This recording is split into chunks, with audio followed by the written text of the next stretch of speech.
In this circuit, I have the ultrasonic sensor here. In order for this system to work, all 4 pins must be connected to the right place. So starting with the VCC, that is connected to the 5 volts to this jumper wire here, that leads the black jumper wire all the way to the 5 volts on the microcontroller. Then there is the trigger, which basically receives a signal from the microcontroller so that it is able to power the high frequency sound emitted from the transmitter, and that is connected to pin number 13. The echo pin receives the reflected signal from the receiver, and that is connected to pin number 12. And that is right here. The last pin is the ground, and that is connected to this jumper cable down to this one and into the ground right here. To complete this circuit, I have 3 LED lights which match the colors of the jumper cables. As you can see, there's the blue, white, and red LED.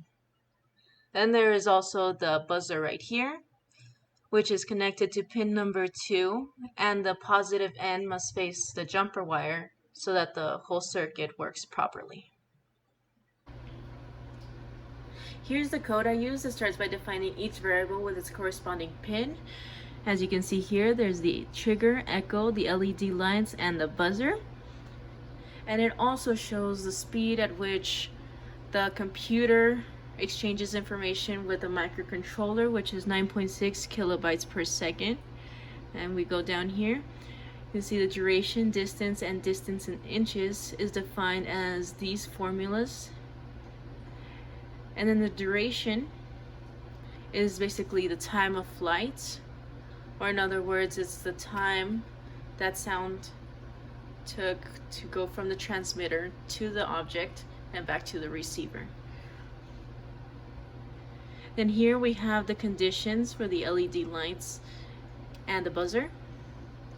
So if the distance is less than or equal to 30, then the red LED will turn on. If the distance is less than or equal to 20, the white light will turn on.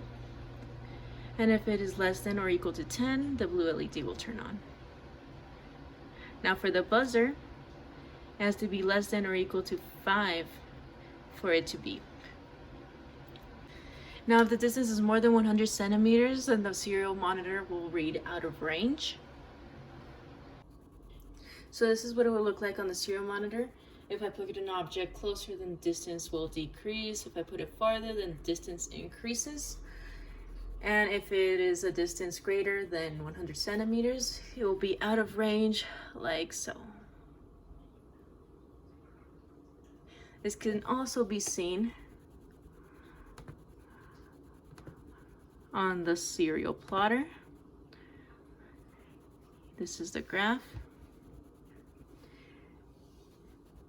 And you can see how the distance decreases if the object is put closer, and it increases the farther it goes. Now just to show how it works, if the distance is less than or equal to 30 centimeters, then the red LED will turn on. If it is less than or equal to 20 centimeters, the white LED will turn on. And then if it is less than or equal to 10, the blue LED will turn on. Lastly, if it is less than or equal to 5, the buzzer will go off.